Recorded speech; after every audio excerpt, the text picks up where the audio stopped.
24/7 এই হচ্ছে AGT live 24/7 This is AGT Live 24/7 গ্রহণ করে এদেরকে এবারকার নির্বাচনে পরাস্ত করার জন্য দৃঢ়পণ হয়ে তাদেরকে গ্রহণ করে এদেরকে এবারকার নির্বাচনে পরাস্ত করার জন্য দৃঢ়পণ হয়ে তাদেরকে জিনিসপত্রের দরদাম এই 10 বছরে কেউ বলতে পারেন কোন জিনিসের দাম কমেছে?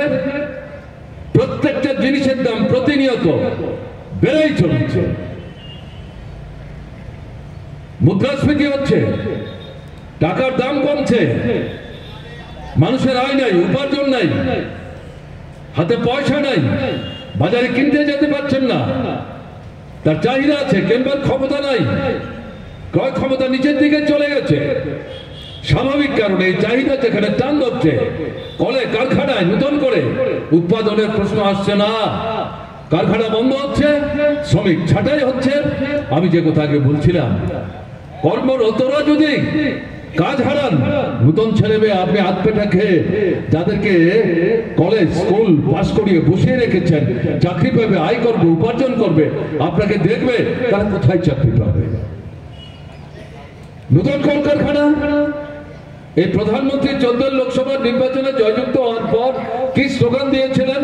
দেশে বিদেশে ঘুরে ঘুরে ভারতবর্ষে আসুন, মেক ইন ইন্ডিয়া, অর্থাৎ নতুন কল করুন, কারখানা করুন, মাটির তলার সম্পদ, মাটির উপরের সম্পদ লুট করুন, আমাদের দেশে যে সমাধানকারী মানুষ তাদেরকে লুট করুন, এবং আপনারা আমাদের দেশের সম্পদ নিজেরা নিংড়ে নিয়ে যান।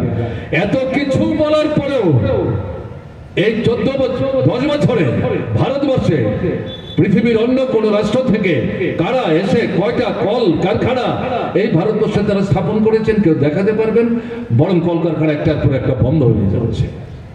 তাহলে এই যে পরিস্থিতি চলছে, সাধারণ মানুষ একটা বিপর্যয়কর পরিস্থিতির মধ্যে দিয়ে আমাদের চলতে হচ্ছে।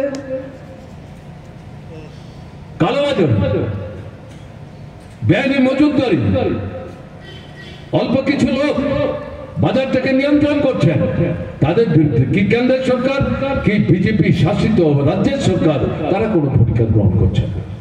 তাহলে এর থেকে তো আপনি বেরোতে চান, বেরোতে গেলে এরা সরকারে থাকবে, আবার তাদেরকে সরকার আসার সুযোগ দেবেন, তাহলে এই সমস্যা থেকে আপনি বেরোতে পারবেন। কৃষক দারুণ ভাবে আক্রান্ত। আমাদের দেশের অর্থনীতির এখনো 75 থেকে 85% এই কৃষি থেকে আসে। এখন কৃষকরা জায়গা জমি সোনা দানা বন্ধক দিয়ে ধারে দেনায় তার উপর ভিত্তি করে যে ফসল ফলায়, বাজারে যখন বিক্রি করতে যাচ্ছে, ফসল বিক্রি করে উৎপাদন খরচ সেটা হাতে পাচ্ছে না। লড়াই কি? স্বামীনাথনের যে ফর্মুলা ডক্টর মনমোহন সিং যখন প্রধানমন্ত্রী ছিলেন সেই সময় উপস্থিত করেছেন, দল মত নির্বিশেষে, এমনকি যে বিজেপি এখন সরকার আছে 10 বছর যাবত, তারা যখন বিরোধী দলে ছিল, ডক্টর মনমোহন সিং যখন ভারতবর্ষের প্রধানমন্ত্রী ছিলেন, বাইরে থেকে আমরা বামপন্থীরা তাদেরকে সমর্থন করতাম। সেই সময় বিজেপিও বলেছে স্বামীনাথনের যে ফর্মুলা, উৎপাদন খরচ তার থেকে দ্বিগুণ আড়াই গুণ যুক্ত করে কৃষক যখন বাজারে ফসল বিক্রি করতে আসবে, তার থেকে সেই ফসল কিনে এই ফসল উৎপাদনের খরচ নির্বাহ করে অতিরিক্ত যে তার হাতে থাকবে, তাতে সারা বছর না হলো অন্তত 3, 4, 5, 6 মাস যাতে তারা খেয়ে পড়ে বেঁচে থাকতে পারে, তার ব্যবস্থা না করলে তাহলে কৃষক বাঁচবে কি করে? শুনছেন, কেন্দ্রের সরকার, রাজ্যের সরকার, বিজেপি সরকার, ডাবল ইঞ্জিনের সরকার শুনছে না। কৃষি দারুণ ভাবে সংকটের মুখে। কৃষকরা গ্রাম ছেড়ে শহরে যাচ্ছে, শহরে কাজ নাই, কর্ম নাই, আবার গ্রামে ফিরে আসছেন। বিশেষ করে কোভিডের সময় এই ঘটনা ঘটেছে। কোথায় কাজ? কোভিডের সময় কলকারখানা যখন বন্ধ, দোকানপাট যখন বন্ধ, সারা ভারতবর্ষে যখন অঘোষিত আপনার এই কারফিউ চলছে, সবাইকে বলছেন যার যার রাজ্যে ফিরে যান, গ্রামে ফিরে যান, ওখানে গেলে পরে আপনারা রেগার কাজ পাবেন। কোথায় রেগার কাজ? 100 দিন রেগার কাজ। আমরা ত্রিপুরায় বামফ্রন্ট সরকার থাকার সময় সর্বোচ্চ 94 দিন পর্যন্ত বছরে রেগার কাজ দিতে সক্ষম হয়েছিলাম। আর এরা সরকার আসার পর 32, 33, 35 দিনের বেশি রেগার কাজ নাই। আর যারা প্রকৃত অর্থে বাধার কাম পায়ে ফেলে রক্ত জল করে পরিশ্রম করে রেগায় সম্পদ তৈরি করছেন, তাদেরকে ঠকিয়ে মন্ডল নামধারী যারা বিনা পরিশ্রমে নাম ঢুকিয়ে প্রকৃত শ্রমিকের যে মজুরি তার থেকে তারা ভাগ বসাচ্ছে। এখন কি দেখা যাচ্ছে? 21, 22, 23, 25 দিনের বেশি এখানে কোনো কাজ নাই। তাহলে মানুষ বাঁচবেন কি করে এই পরিস্থিতিতে? আপনাদের কাছে যে কথা বলতে চাইছি, কাজ চাই, রোজগার চাই, খাবার চাই। এই সরকার থাকবে, এই মৌলিক সমস্যার সমাধান হবে, এটা যদি মনে করেন তাহলে আবার প্রতারিত হবে। কৃষক তাকে যদি রক্ষা করা না যায়, শিল্প কিসের উপর ভিত্তি করে তৈরি হবে? বন্ধ কারখানার দরজা খুলবে কি করে? নতুন কারখানা তৈরি হবে কি করে? আমাদের ছেলেরা মেয়েরা, আমরা বিশ্বাস করি না সবাই কেন্দ্র বা রাজ্যের শুধু সরকারি দপ্তরের কাজের মধ্য দিয়ে বেকার সমস্যার সমাধান হবে। কল চাই, কারখানা চাই, কৃষি চাই, এর মধ্য দিয়ে ব্যবসা বাণিজ্য তার বিস্তার করবে, বিকাশ ঘটবে, তার মধ্য দিয়ে বেকার সমস্যার সুরাহা হবে। এই বিষয়গুলো কে নীতিগতভাবে অবস্থান নিয়ে কার্যকরী করার চেষ্টা করবে? কেন্দ্রের ক্ষমতায় যারা আছে তারা তো করছে না। কাজে তাদেরকে ক্ষমতা থেকে হটাতে না পারলে পর এই সমস্যা থেকে আমি আপনি রেখায় পাবো কি করে, নিস্তার পাবো কি করে? এটাই তো বক্তব্য। জিনিসপত্রের দরদাম এই 10 বছরে কেউ বলতে পারেন কোন জিনিসের দাম কমেছে? প্রত্যেকটা জিনিসের দাম প্রতিনিয়ত বেড়েই চলেছে। মুদ্রাস্ফীতি হচ্ছে, টাকার দাম কমছে, মানুষের আয় নাই, উপার্জন নাই, হাতে পয়সা নাই, বাজারে কিনতে যেতে পারছেন না, তার চাহিদা আছে, কেনবার ক্ষমতা নাই, ক্রয় ক্ষমতা নিচের দিকে চলে গেছে। স্বাভাবিক কারণে এই চাহিদা যেখানে টান ধরছে, কলে কারখানায় নতুন করে উৎপাদনের প্রশ্ন আসছে না, কারখানা বন্ধ হচ্ছে, শ্রমিক ছাঁটাই হচ্ছে। আমি যে কথা আগে বলছিলাম, কর্মরতরা যদি কাজ হারান, নতুন ছেলে মেয়ে আপনি হাত পেটা খেয়ে যাদেরকে কলেজ স্কুল পাস করিয়ে বসিয়ে রেখেছেন, চাকরি পাবে, আয় করবে, উপার্জন করবে, আপনাকে দেখবে, তারা কোথায় চাকরি পাবে? নতুন কলকারখানা এই প্রধানমন্ত্রী 14 লোকসভা নির্বাচনে জয়যুক্ত হওয়ার পর কি স্লোগান দিয়েছিলেন? দেশে বিদেশে ঘুরে ঘুরে ভারতবর্ষে আসুন, মেক ইন ইন্ডিয়া, অর্থাৎ নতুন কল করুন, কারখানা করুন, মাটির তলার সম্পদ, মাটির উপরের সম্পদ লুট করুন, আমাদের দেশে যে সমাধানকারী মানুষ তাদেরকে লুট করুন, এবং আপনারা আমাদের দেশের সম্পদ নিজেরা নিংড়ে নিয়ে যান। এত কিছু বলার পরেও এই 10 বছরে ভারতবর্ষে পৃথিবীর অন্য কোন রাষ্ট্র থেকে কারা এসে কয়টা কল কারখানা এই ভারতবর্ষে তারা স্থাপন করেছেন কেউ দেখাতে পারবেন? বরং কলকারখানা একটার পর একটা বন্ধ হয়ে যাচ্ছে। তাহলে এই যে পরিস্থিতি চলছে, সাধারণ মানুষ একটা বিপর্যয়কর পরিস্থিতির মধ্যে দিয়ে আমাদের চলতে হচ্ছে। কালোবাজার, বেআইনি মজুতদারি, অল্প কিছু লোক বাজারটাকে নিয়ন্ত্রণ করছেন, তাদের বিরুদ্ধে কি কেন্দ্রের সরকার কি বিজেপি শাসিত রাজ্যের সরকার তারা কোনো ভূমিকা গ্রহণ করছে না। তাহলে এর থেকে তো আপনি বেরোতে চান, বেরোতে গেলে এরা সরকারে থাকবে, আবার তাদেরকে সরকার আসার সুযোগ দেবেন, তাহলে এই সমস্যা থেকে আমি আপনি বেরোতে পারবো। কৃষক দারুণ ভাবে আক্রান্ত। আমাদের দেশের অর্থনীতির এখনো 75 থেকে 85% এই কৃষি থেকে আসে। এখন কৃষকরা জায়গা জমি সোনা দানা বন্ধক দিয়ে ধারে দেনায় তার উপর ভিত্তি করে যে ফসল ফলায়, বাজারে যখন বিক্রি করতে যাচ্ছে, ফসল বিক্রি করে উৎপাদন খরচ সেটা হাতে পাচ্ছে না। লড়াই কি? স্বামীনাথনের যে ফর্মুলা ডক্টর মনমোহন সিং যখন প্রধানমন্ত্রী ছিলেন সেই সময় উপস্থিত করেছেন, দল মত নির্বিশেষে, এমনকি যে বিজেপি এখন সরকার আছে 10 বছর যাবত, তারা যখন বিরোধী দলে ছিল, ডক্টর মনমোহন সিং যখন ভারতবর্ষের প্রধানমন্ত্রী ছিলেন, বাইরে থেকে আমরা বামপন্থীরা তাদেরকে সমর্থন করতাম। সেই সময় বিজেপিও বলেছে স্বামীনাথনের যে ফর্মুলা, উৎপাদন খরচ তার থেকে দ্বিগুণ আড়াই গুণ যুক্ত করে কৃষক যখন বাজারে ফসল বিক্রি করতে আসবে, তার থেকে সেই ফসল কিনে এই ফসল উৎপাদনের খরচ নির্বাহ করে অতিরিক্ত যে তার হাতে থাকবে, তাতে সারা বছর না হলো অন্তত 3, 4, 5, 6 মাস যাতে তারা খেয়ে পড়ে বেঁচে থাকতে পারে, তার ব্যবস্থা না করলে পর তাহলে কৃষক বাঁচবে কি করে? শুনছেন কেন্দ্রের সরকার, রাজ্যের সরকার, বিজেপি সরকার, ডাবল ইঞ্জিনের সরকার, শুনছেন তো কৃষি দারুণ ভাবে সংকটে। আসন্ন লোকসভা নির্বাচনে নিজের কৃষকরা গ্রাম ছেড়ে শহরে যাচ্ছে, শহরে কাজ নাই, কর্ম নাই, আবার গ্রামে ফিরে আসছেন। বিশেষ করে কোভিডের সময় এই ঘটনা ঘটেছে। কোথায় কাজ? কোভিডের সময় কলকারখানা যখন বন্ধ, দোকানপাট যখন বন্ধ, সারা ভারতবর্ষে যখন অঘোষিত আপনার এই কারফিউ চলছে, সবাইকে বলছেন যার যার রাজ্যে ফিরে যান, গ্রামে ফিরে যান। ওখানে গেলে পরে আপনারা রেগার কাজ পাবেন। কোথায় রেগার কাজ? 100 দিন রেগার কাজ।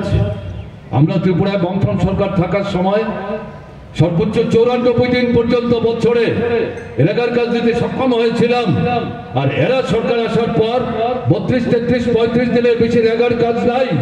আর যারা প্রকৃত অর্থে বাধার কাম পায়ে ফেলে রক্ত জল করে পরিশ্রম করে রেগায় সম্পদ তৈরি করছেন, তাদেরকে ঠকিয়ে মন্ডল নামধারী যারা বিনা পরিশ্রমে নাম ঢুকিয়ে প্রকৃত শ্রমিকের যে মজুরি, তার থেকে তারা ভাগ বসাচ্ছে। এখন কি দেখা যাচ্ছে? 21, 22, 23, 25 দিনের বেশি এখানে কোনো কাজ নাই। তাহলে মানুষ বাঁচবেন কি করে এই পরিস্থিতিতে? আপনাদের কাছে যে কথা বলতে চাই, রাতের অন্ধকারে দুষ্কৃতকারীরা নষ্ট করে দিল কৃষকের একমাত্র কৃষিকাজের উপর জীবিকা নির্ভরশীল এই মৌলিক হাসিম মিয়া নিজের জমি অন্যের জমি বাগান নিয়ে কৃষি করে সংসার প্রতিপালন করে হাসান। কিছুদিন পূর্বে এলাকারই কয়েকজনের সঙ্গে এরপর শুরু হয়ে যায়। আজকের ঘটনার চোখে না নতুন কারখানা তৈরি হবে কি করে? আমাদের ছেলেরা মেয়েরা, আমরা বিশ্বাস করি না সবাই কেন্দ্র বা রাজ্যের শুধু সরকারি দপ্তরের কাজের মধ্য দিয়ে বেকার সমস্যার সমাধান হবে। কল চাই, কারখানা চাই, কৃষি চাই, এর মধ্য দিয়ে ব্যবসা বাণিজ্য তার বিস্তার করবে, বিকাশ ঘটবে, তার মধ্য দিয়ে বেকার সমস্যার সুরাহা হবে। এই বিষয়গুলো লোকসভা নির্বাচনে ইন্ডিয়া জোট প্রার্থী আশিস কুমার সাহার কার্যকরী করার চেষ্টা করবে। কেন্দ্রের ক্ষমতায় যারা আছে তারা তো করছে না, কাজে তাদেরকে ক্ষমতা থেকে হটাতে না পারলে পর এই সমস্যা থেকে আমি আপনি রেখায় পাবো কি করে, বিস্তার পাবো কি করে? এটাই তো কুমার সাহা সহ অন্যান্যরা এই কেন্দ্র থেকে দেশের নির্বাচনে যত ভোটে সিপিএম এর প্রার্থীকে জয়যুক্ত করেছিলেন আপনারা, তার চাইতে আরো বেশি আশিস সাহা ভারতীয় জাতীয় কংগ্রেসের প্রার্থী, তার চিহ্ন হাত। তিনি ত্রিপুরা প্রদেশ কংগ্রেসের সভাপতি, কয়েকবার তিনি বিধায়ক হয়েছেন। তাকে আপনাদের জয়যুক্ত করতে হবে। বিশেষ করে আমি ভারতের কমিউনিস্ট পার্টি মার্ক্সবাদীর যারা সমর্থক বন্ধু, শুভাকাঙ্ক্ষী, তাদের দৃষ্টি আকর্ষণ করে বলতেছে, এটা কি বলছেন? কোনদিন তো আমরা হাত চিহ্নে ভোট দেয়নি, এখন আপনি বলছেন এসে আমাদেরকে হাত চিহ্নে ভোট দিতে হবে। বলছি তো গতবার এই কেন্দ্রে কংগ্রেসের বন্ধুরা তারাও তো কোনোদিন কাস্তাহাতুরি তারাকো চিহ্ন ভোট দেননি। লড়াই তো তাদের সঙ্গে আমাদের প্রথম থেকেই। আমরা যেমন কাস্তাহাতুরি তারাকো চিহ্ন ছাড়া কাউকে ভোট দিতাম না, তারাও হাত চিহ্ন, এর আগে জোড়াবলম্বী ছিল, এছাড়া তো তারা কাউকে ভোট দিতেন না। তো তারাও তো গতবার এখানে ভোট দিয়েছেন, তাদের ভোটটা তো আপনারা পেয়েছেন এই প্রার্থীকে জয়যুক্ত করার ক্ষেত্রে। কাজে এটা মাথায় রাখতে হবে, সংকীর্ণতার কোনো সুযোগ নেই।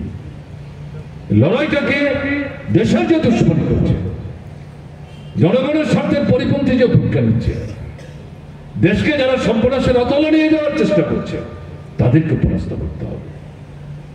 এই যে বললাম জিনিসের দাম কমাও, বেকারদের চাকরির ব্যবস্থা করো, আমাদের ছেলে মেয়েদের লেখাপড়ার সুযোগ নিশ্চিত করো, স্বাস্থ্য সুরক্ষার ব্যবস্থা করো, যারা ভূমিহীন, ক্ষেত মজুর, গরিব কৃষক, মাথার পরে ছাউনি নেয়, তাদেরকে একটা আস্তানা দাও।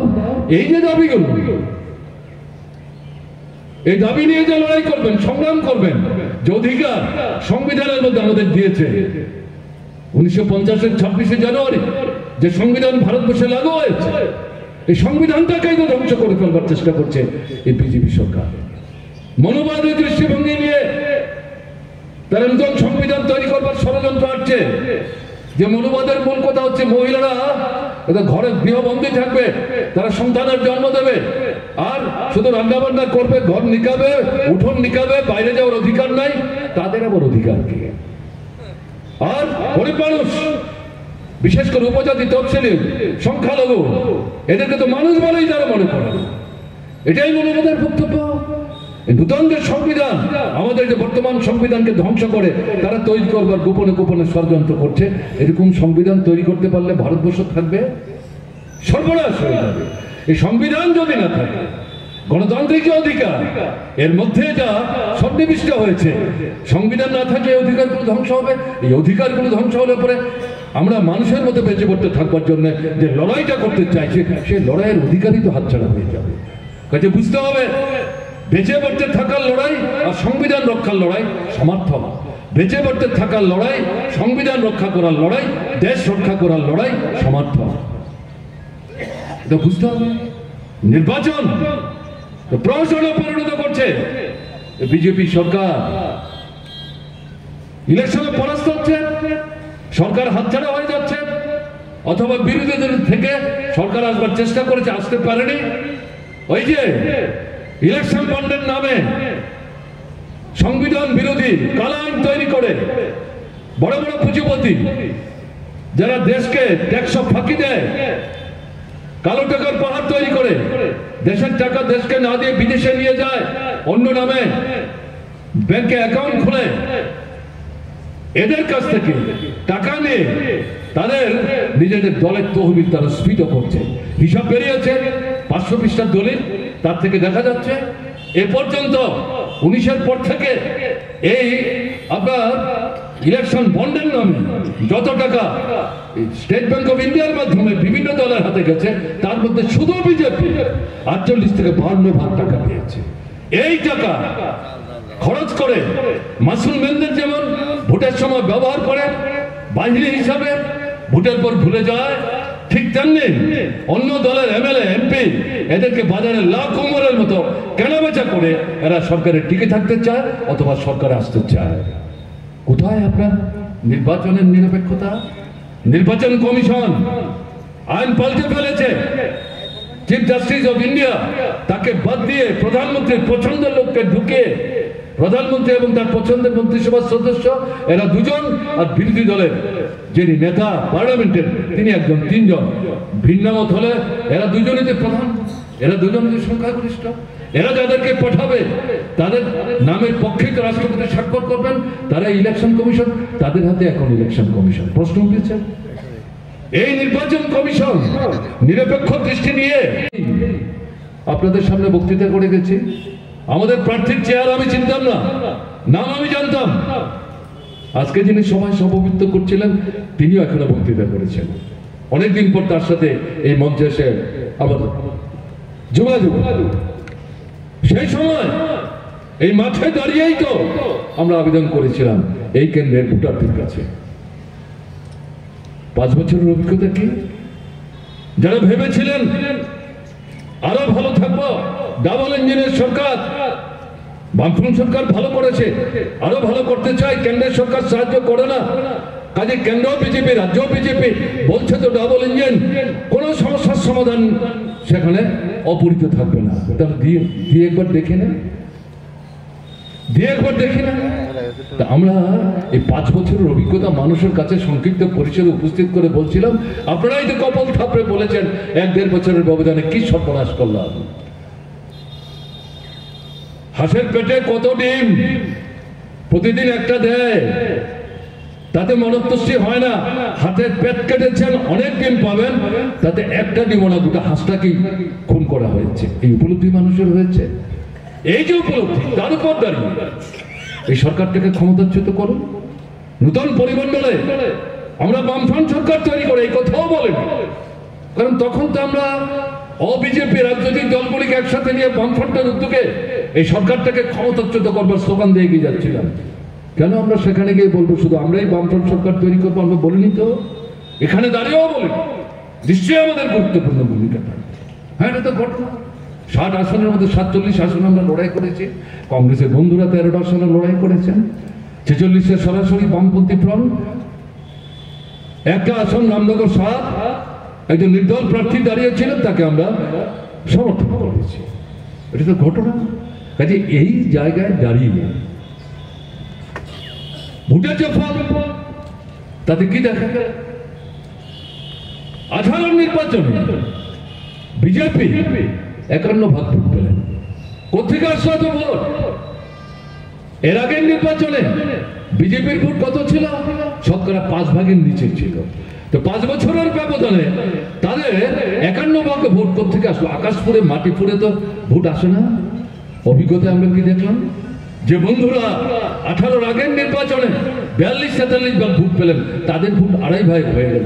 বাকি ভোট তো আমাদের সঙ্গে আসলো না, কংগ্রেসের বাক্সে গেল। কংগ্রেসের বাক্সে গেল। তাহলে সেই ভোট বিজেপিকে রক্ষা করতে পারলো না। 51 থেকে 39 হলো, 44 থেকে 32 আসন হলো। যদি বিশ্বাসঘাতকতা যে দলটি উপজাতি দরদ দেখি বামফ্রন্টের সঙ্গে এবং বামফ্রন্টের সঙ্গে অন্যান্য বিজেপি বিরোধী যে শক্তিগুলো আমরা একসাথে লড়াই করছিলাম, তাদের সঙ্গে মানে কথাবার্তার মধ্য দিয়ে এমন একটা পরিমণ্ডল তৈরি করবার চেষ্টা করেছিল, এরা বিজেপিকে সত্যি সত্যি পরাস্ত করতে চায়। কিন্তু প্রকৃত অর্থে মানুষ কি দেখলেন? এরা 42 আসনে দাঁড়িয়ে ট্রাইবাল ভোট যাতে বামফ্রন্টের দিকে আসতে না পারে, মার্ক্সবাদী কমিউনিস্ট পার্টির দিকে আসতে না পারে, বামফ্রন্ট অন্যদের নিয়ে যাতে বিকল্প সরকার তৈরি করতে না পারে, বিজেপিকে যাতে ক্ষমতা থেকে হটাতে না পারে, এই ভাবনা নিয়ে গোপনে গোপনে ষড়যন্ত্র সমঝোতা করে 42 আসনে দাঁড়িয়ে বিজেপির সরকারটাকে রক্ষা করতে সাহায্য করেছে। এটা যেমন সত্য, বিশ্বাসঘাতকতার প্রতিফল। কিন্তু অন্যদিকে এটাও সত্য, আপনারাই এদেরকে 51 থেকে টেনে 39-এ নিয়ে এসছেন। এবং এই যে 39 ভোটও সবটা মানুষের স্বতঃস্ফূর্ত ভোট না। 12 থেকে 15 ভাগ ভোট জবরদস্তি করে, বাক্স দখল করে, ঘরে আটকে রেখে ভোট দিতে যখন গেছেন, আপনার সামনে দাঁড়িয়ে চোখে চোখ রেখে দেখিয়ে দিচ্ছে পদ্মচিহ্নে টিপ দিতে হবে, না হলে বাড়িতে ফেরা যাবে না। এই কাণ্ড করে 12 থেকে 15% ভাগ ভোট তারা নিয়েছে। কাজে 39 ভোটও কিন্তু তাদের ভোট না, তারা জানে। তাহলে মানুষ যদি ঐক্যবদ্ধ হয় কি করতে পারে? মানুষ সবসময় সঠিক সিদ্ধান্ত নেন, জনগণ সবসময় সঠিক সিদ্ধান্ত নেন, এটা কিন্তু জীবনের অভিজ্ঞতা না। ভুল করেন মানুষ তো, কিন্তু ভুল থেকে জনগণ মানুষ শিক্ষা নেন এবং সেই শিক্ষায় তারা মানে নিজেকে সেইভাবে উন্নত করে এই ভুলের হাত থেকে নিজেকে বের করে আনবার জন্য সেই মানুষই নূতন পথে পদার্পণ করার চেষ্টা করেন। এবং এটা আমরা দেখেছি এই 23-এর বিধানসভা নির্বাচনে। দেশের কথা আমি উল্লেখ করার চেষ্টা করলাম। কাজে এই জায়গায় দাঁড়িয়ে এই যে আপনাদের এই লোকসভা নির্বাচনের বুকে এখানে মিটিং করবেন, সারা ত্রিপুরা থেকে তো লোক আসছে না এই বিধানসভা কেন্দ্র। কিসের এত ভয়? কেন মানুষকে সকাল থেকে হুমকি দিচ্ছেন? মিটিং এ গেলে দেখে নেব, কি দেখবেন? আপনাদের দেখবার জন্য সারা ভারতবর্ষের মানুষ কিন্তু প্রস্তুতি নিচ্ছে ঘরে ঘরে। আপনারা এখানে কি দেখবেন? আপনাদের খুঁজবার লোক পাওয়া যাবে ভোট শেষ হলে পর? কি বলছেন? আসলে তারা ভোট দিচ্ছে। এই জায়গায় দাঁড়িয়ে আপনাদের কাছে যেটা আবেদন করব, সাহস করে আপনারা গতবার সাহস করে ভূমিকা নিয়েছেন। কংগ্রেসের বিজেপির যে বিধায়ক ছিলেন ডাক্তার বন্ধু, মন্ত্রী হবার মানে প্রচন্ড আকাঙ্ক্ষা, কিন্তু মন্ত্রী হতে পারেননি। এবং এটাই বোধহয় আশ্বাস ছিল, এই 23-এর নির্বাচনে জিততে পারলে ঠিক আছে তোমার আশা পূরণ করবো। তাকে তো পরাস্ত করেছেন, তার আশায় আপনারা জল ঢেলে দিয়েছেন। এবং নূতন আপনাদের এলাকার যুবক কৃষির সাথে যুক্ত, আমি জানতাম না সেটা এত ভালো কৃষক, গোটা পরিবার যে কৃষির সাথে এভাবে আস্তে পৃষ্ঠে লেপটে আসছে। সেই ছেলেকে আমরা খুঁজে এনে আপনাদের সামনে দাঁড় করালাম, তাকে সামনে রেখে আপনারা দারুণভাবে এই সাফল্য অর্জন করে মার্ক্সবাদী কমিউনিস্ট পার্টি যে 11টা আসনে আপনারা জয়যুক্ত করেছেন, তার মধ্যে আপনাদের কেন্দ্র অন্যতম। এতে চলতে দেওয়া যায় না। যদি চলতে দিতে না চান তাহলে নির্বাচনে তাদের পরাস্ত করতে হবে। এটা আমরা মার্ক্সবাদী কমিউনিস্ট পার্টি আমাদের নিজস্ব ভাবনা থেকে, বিচ্ছিন্ন চিন্তা থেকে হঠাৎ করে দুম করে কথাগুলো বলছি, তা তো ঘটনা না। বাস্তবের নিরিখে 10 বছরের যে তিক্ত অভিজ্ঞতা, তার উপর দাঁড়িয়ে কিন্তু আমি কথাগুলো বলছি। বিচার ব্যবস্থা এটাকে বদল দাবা করার চেষ্টা করছে। বিচারক এটা কিভাবে বাছাই হবে তার কতগুলো পদ্ধতি আছে। এই পদ্ধতি বিজেপি সরকার মানতে চাইছে না। পরোক্ষ অঙ্গুলি হেলে নেয় তাদের ইচ্ছা মতো। বিচারক যদি রায় না দেয় তাহলে তার বিরুদ্ধে তারা খড়গস্ত হওয়ার চেষ্টা করে, রায় দিতে যেতে বাধ্য হয়। তার জন্য পছন্দের লোকদেরকে বিচারকের আসলে বসাবার চেষ্টা করছে। তা না হলে এই ফাইল মাসের পর মাস, বছরের পর বছর স্বরাষ্ট্র দপ্তর, আইন দপ্তরের মন্ত্রীর পায়ের তলায় পড়ে থাকে। যারা খবর রাখেন তারা এগুলো জানেন। আপনারা দেখছেন এনফোর্সমেন্ট ডাইরেক্টর, ইডি যেটা ট্যাক্স যারা বসান, আদায় যারা করেন, এই যে দপ্তর, CBI, central bureau of intelligence, এগুলো নিরপেক্ষ সংবিধান তৈরি করার সময় এর মধ্যে তাদের কতগুলো স্বতন্ত্র অধিকার দেওয়া হয়েছে। এদেরকে বিজেপি আরএসএস নিয়ন্ত্রিত এই সরকারটা ব্যবহার করে, যারা এই বিজেপির বিরুদ্ধে দেশের মানুষকে ঐক্যবদ্ধ করে ক্ষমতাচ্যুত করবার লড়াই, সেখানে সংগ্রামে নেতৃত্ব দেওয়ার চেষ্টা করছে। সেই দলের নেতৃত্ব, এমনকি একটা রাজ্যের নির্বাচিত মুখ্যমন্ত্রী, তার বিরুদ্ধে লাগিয়ে দিয়ে তাকে পর্যন্ত জেলখানায় ছুড়ে দিচ্ছে। আপনারা জানেন দিল্লির যে মুখ্যমন্ত্রী আপেন, তিনি জেলখানায়। আজকে দিল্লিতে হাজার হাজার মানুষ আপের নেতৃত্বে অনশন ধর্মঘট করছেন। আমি যা খবর পেলাম, এ শুধু ভারতবর্ষের বিভিন্ন রাজ্যে যেখানে আপ আছে তারা করছেন, তারা ভারতবর্ষের বাইরে আপকে যারা সমর্থন করেন এমন কিছু কিছু রাষ্ট্রেও তারা অনশন করছেন। এটা কিসের লক্ষণ? এই পদ্ধতিতে গোটা দেশের বুকে একদলীয় স্বৈর শাসন কায়েম করার দিকে এগিয়ে যেতে চাইছেন, এবং এটার পেছনে লুকায়িত আছে ফেসিবাদী চিন্তা। ফেসিবাদী চিন্তা মানে কি? এক নেতা, এক ভোট, এক সরকার, এক ভাষা। এই নেতা পূবকে পশ্চিম বলবে, পশ্চিমকে পূব বলবে, সূর্যকে চাঁদ বলবে, চাঁদকে সূর্য বলবে, আমকে কাঁঠাল বলবে, কাঁঠালকে আম বলবেন। এর বিরোধিতা করলে আপনি দেশদ্রোহী, আপনার জায়গা জেলখানায়। ফেসিবাদের ব্যাখ্যার যাতে সহজ করে আর কিছু দেওয়া যায় না। চান এটা এরকম হতে পারে? কাজে এই জায়গায় দাঁড়িয়ে কিন্তু 26টা 27টা দল এক জায়গায় এসছে। এটা ঠিক। ভারতবর্ষের 30টা 32টা রাজ্যে এই 26-27 দল সবার শক্তি সমান না। চাইলেই আমরা যেরকম চাইছি এরকম সব জায়গায় আসন সমঝোতা হয়ে যাবে, এটা মনে করার কারণ নেই। এই ধরনের ধারণা নিয়ে এই দলগুলোর নেতারা চলছেন, এটা মনে করার কারণ নেই। কিন্তু আমরা যা লক্ষ্য করছি, সমস্ত প্রতিকূলতা, ষড়যন্ত্র, চক্রান্ত সত্ত্বেও একের পর এক রাজ্যে এই দলগুলির নেতৃত্ব, যে রাজ্যে যে দলগুলি শক্তিশালী, কথাবার্তা বলে আসন সমঝোতা করে অগ্রসর হওয়ার চেষ্টা করছে। আমাদের রাজ্যে আমরা তো 2টো আসন, এর আগে 15 লোকসভা নির্বাচনে দেখেছেন আপনারা, 52 সাল থেকে এখানে লোকসভা নির্বাচন হচ্ছে। মার্ক্সবাদী কমিউনিস্ট পার্টি বা সেই সময় কমিউনিস্ট পার্টি একটা আসনে লড়াই করেছে, করেনি তো? এবার আমরা কেন একটা আসনে লড়াই করছি? আর একটা কেন কংগ্রেসের বন্ধুদের আমরা ছেড়ে দিচ্ছি? তারাও তো একটা আসনে লড়াই করেনি, তারাও 2টো আসনে লড়াই করেছেন, তারাও এবার একটা আসনে লড়াই করছেন। কেন?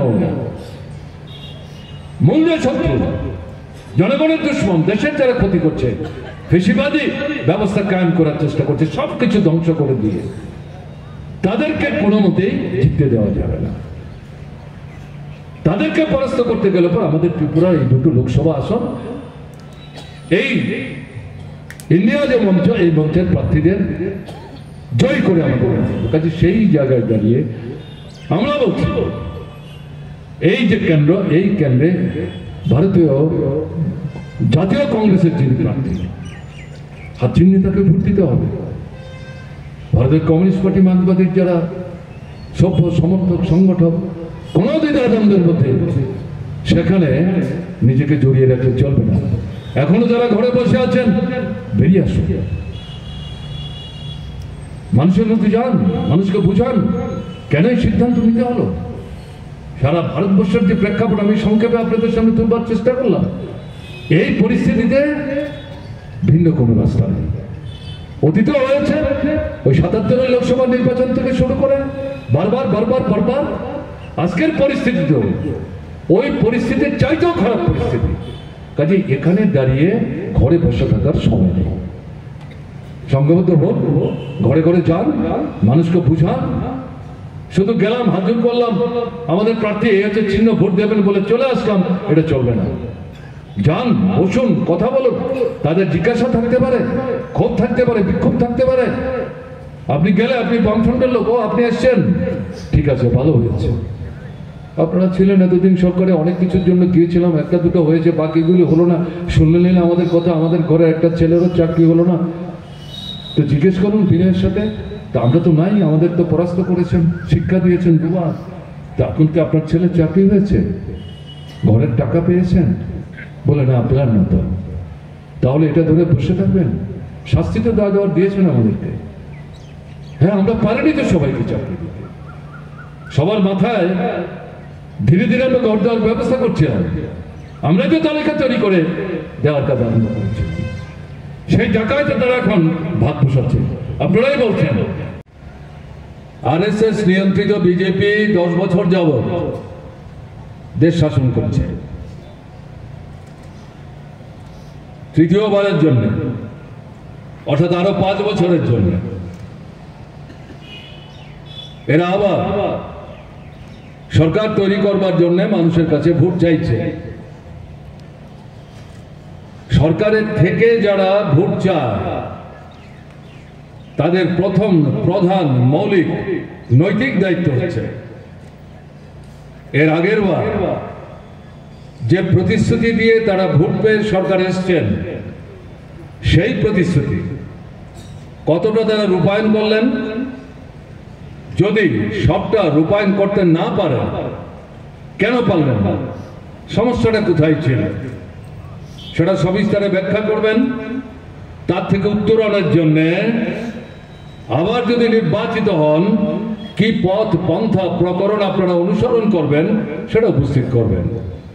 এটা না বলে নূতন করে আরেকটা সরকার তৈরি করার আগে আবার কিছু প্রতিশ্রুতির ডালি নিয়ে উপস্থিত হলেই নির্বাচক মণ্ডলী চোখ কান বন্ধ করে আপনাদের সেই প্রতিশ্রুতির কোলে ঢলে পড়বেন, এটা মনে করার কিন্তু কারণ নেই। তো আমরা জিজ্ঞেস করতে চাইছি, 2014 থেকে 2018, 2019 থেকে 2023-24,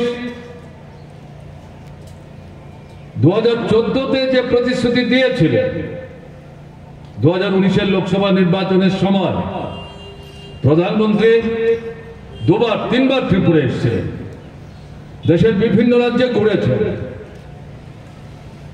শুনেছেন আপনারা কেউ 14 নির্বাচনে যে মৌলিক গুরুত্বপূর্ণ প্রতিশ্রুতি উপস্থিত করে আমাদের দেশের মানুষদের বড় অংশকে বিভ্রান্ত করার চেষ্টা করেছেন, তার কতটা কার্যকরী করেছেন? একটাও কার্যকরী করেননি। বিশেষ করে যুবকদেরকে বিভ্রান্ত করবার জন্য প্রতি বছর 2 কোটি করে নতুন চাকরি দেওয়া, খুব ভালো প্রস্তাব।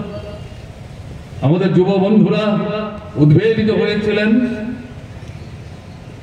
তাহলে 10 বছর হলো, 2 কোটি করে যদি প্রতি বছর চাকরি হয়, তাহলে তো 20 কোটি চাকরি হওয়ার কথা।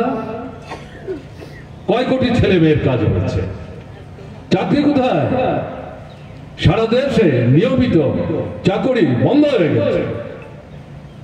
সাধারণ চাকরি কোথায় ছেড়ে দিন, সেনাবাহিনীতে নিয়োগ, যারা দেশ রক্ষা করছে, বিদেশি শক্তির আক্রমণ থেকে নিজের বুকের রক্ত জল করে তাদেরকে মোকাবেলা করে দেশের সার্বভৌমত্ব রক্ষা করার জন্য সেই সেনাবাহিনীতে এখন নূতন পদ্ধতিতে লোক নিয়োগ করার নাম করে 2 থেকে 2.5 বছর পর তাদেরকে ছাঁটাই করে দিচ্ছে। আপনারা যারা খবর রাখেন তারা এগুলো শুনছেন। এই যে কংগ্রেসের ইশতেহারের কথা বলছিলেন আমাদের বন্ধু, সেই ইশতেহারের মধ্যে যে সেনাবাহিনীতে নিয়োগ করার নাম করে যে প্রবচন বিজেপি সরকার চালাচ্ছে, বলছে নূতন যদি সরকার 24-এর নির্বাচনের মধ্য দিয়ে দিল্লিতে তৈরি হয় তাহলে এই যে ভাওতাবাজি এটাকে বাতিল করে দেওয়া হবে। প্রথম থেকে আমরা ভারতের কমিউনিস্ট পার্টি মার্ক্সবাদী এই সেনাবাহিনীতে নিয়োগ নিয়ে যে প্রতারণা প্রবঞ্চনার আশ্রয় তারা নিয়েছে, আমরা তার বিরোধিতা করছি। কোথায় চাকরি? যারা খবর রাখেন তারা জানেন এই 10 বছরে বিজেপি শাসনে গত 50 বছরে আমাদের দেশে বেকারের হার বৃদ্ধির যে সংখ্যা এটা ছাপিয়ে চলে গেছে, সমস্ত রেকর্ডকে প্ল্যান করে দিয়েছে। নিয়মিত নিয়োগ বন্ধ, চুক্তির ভিত্তিতে লোক নিচ্ছে 1 বছর 9 মাস 12 মাস 13 মাস 14 মাস, তারপর ছাঁটাই করে দিচ্ছে। এটা যেন চায়ের দোকানে চা খাওয়ার মতো, চা খেলেন, শেষ হলো, পয়সা দিলেন, কাপ ফেলে চলে গেলেন। এটা কি কথা? এই দেশকে তৈরি করবে কে? যুবশক্তি তৈরি করবে। পৃথিবীর মধ্যে এখনো ভারতবর্ষের মোট যা জনসংখ্যা তার অর্ধেকের বেশি 18 থেকে 30-32 বছরের ছেলেরা মেয়েরা, তাদের সংখ্যা 55 থেকে 60-এর মধ্যে। এদেরকে কাজে লাগাবার কোনো ব্যবস্থা নাই। 10 বছর যাবৎ শাসন করছেন। 19-এর লোকসভা নির্বাচনে 14-এর নির্বাচনে যে প্রতিশ্রুতি দিয়েছিলেন তার কৈফিয়ত দেননি। সে কারণে ভারতবর্ষের মানুষ 19-এ তারা কি প্রতিশ্রুতি দিয়েছেন তার দিকে তারা নজরে দেবার চেষ্টা করে। যে সমস্ত কথা শুনে লাভটা কি? এবারকার এই যে 24-এর লোকসভা নির্বাচন, প্রধানমন্ত্রী কি বলছেন? 2047 সালে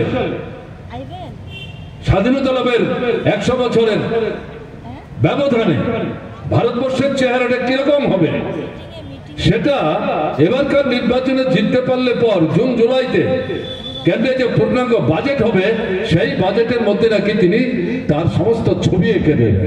তাহলে মাঝখানের 23 বছর আপনি পেটে গামছা বেঁধে বসে থাকুন, পিঠ দেয়ালে, অনাহার অর্ধাহার, অনাহার মৃত্যু, সন্তান বিক্রি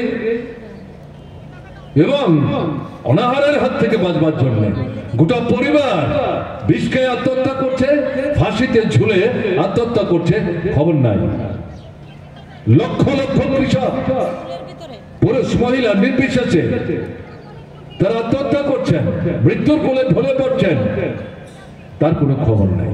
কাজে এদিক থেকে কথাটা বলবার চেষ্টা করছি, বিশেষ করে যুবশক্তি যাদেরকে সবচাইতে বেশি বিভ্রান্ত করবার চেষ্টা করছে, তাদের থেকে 27টা রাজনৈতিক দল ও বিজেপি তারা একটা জায়গায় এসছে। এদেরকে ভেতর থেকে বাইরে থেকে ভাঙবার জন্য নানা কৌশলে এই বিজেপি আরএসএস এই প্রধানমন্ত্রী নরেন্দ্র মোদী তার নেতৃত্বে একের পর এক ষড়যন্ত্র করে চলছেন। ভীতি থেকে, শঙ্কা থেকে, বুঝতে পারছেন গত 10 বছর যাবৎ মানুষের জন্য কিছু করেননি, দেশের সামগ্রিক উন্নতির জন্য কিছু করেননি। টাটা বিরোধে ডালমিয়া, সিঙ্গানিয়া, মফৎলাল জৈন, রিলায়েন্স, আম্বানি, আদানি তাদের স্বার্থ রক্ষা করার জন্য দিবারাত্র পরিশ্রম করেছে। মার্কিন সাম্রাজ্যবাদের দাবিদারি করছে, তাদের জুনিয়র পার্টনার, তাদের কথায় চলছে। এই পরিস্থিতিতে সাধারণ মানুষ জীবনের অভিজ্ঞতায় সঞ্জীবিত হয়ে এই উপলব্ধিতে উপনীত হয়েছেন যারা এবার একটা জায়গায় আসতে না পারলে এই দেশকে রক্ষা করা যাবে না। অভিজ্ঞতা আছে মানুষের। 75-এর যে অব্যবস্থা থেকে ভারতবর্ষকে বের করে আনবার জন্য 77-এর যে লোকসভা নির্বাচন, যাদেরকে জেলখানায় ঢুকানো হয়েছিল সে সময় বড় অংশের নেতৃত্ব সংগঠক জেলের ভেতরে ছিলেন। আকস্মিকভাবে লোকসভা নির্বাচনের তারিখ ঘোষণা হলো, জেল থেকে স্লোগান দিয়ে তারা বেরিয়েছেন, দেশকে রক্ষা করতে হবে। দুটো স্লোগান, গণতন্ত্র পুনরুদ্ধার করতে হবে, নাগরিক যে স্বাধীনতা, নাগরিক যে অধিকার তাকে পুনঃপ্রতিষ্ঠা করতে হবে, অন্য কিছু আমরা চাই না। মানুষ বিশ্বাস করতে পারেন না।